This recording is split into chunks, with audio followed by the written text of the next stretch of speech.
आज सरी मैट्रिक परीक्षा मे रे बाहर मैट्रिक परीक्षा फल मे प्रथम सप्ताह मैट्रिक रिजल्ट प्रकाश पाइब। आज यही सूचना देइछंती बोर्ड सभापति श्रीकांत तराई।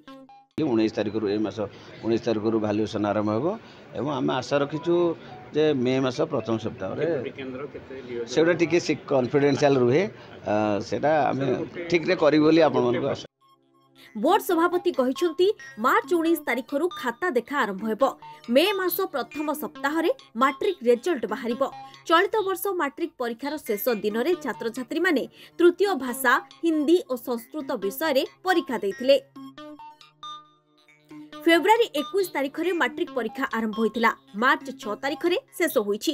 राज्य रे होइतिबा 3133 परीक्षा केंद्र रे मोट 5,22,336 परीक्षार्थी परीक्षा दैछंती। भाइराल पे निश्चय कहबी जे हमर जो वाटरमार्क आ क्यूआर कोड जो रही निश्चय हमको सहायता करछि एवं आमे जो देखि पारलु किछि प्रथम दिन रे छोट मोट व्यतिक्रम पिला माने करूथिले बा शिक्षक माने छोट मोट व्यतिक्रम करूथिले आमे एआई कैमरा रे सेटा देखिके आमे जतले तांको आमे फर्दर इंस्ट्रक्शन देलु रेक्टिफाई कर दैछंती। आज तो तार फल होला आज कोन जगह रे आमे निजे देखिलु कोन जगह रे एमपी नाही। कॉपी रोकिबा पई 4 स्तरीय स्क्वाड व्यवस्था करा जायतिला। सबु परीक्षा केंद्र रे सीसीटीवी लागितिला। 600 केंद्र रे लाइव वीडियो व्यवस्था होइतिला। प्रश्न पत्र भाइराल रोकिबा पई क्यूआर कोड व्यवस्था मध्य करा जायतिला।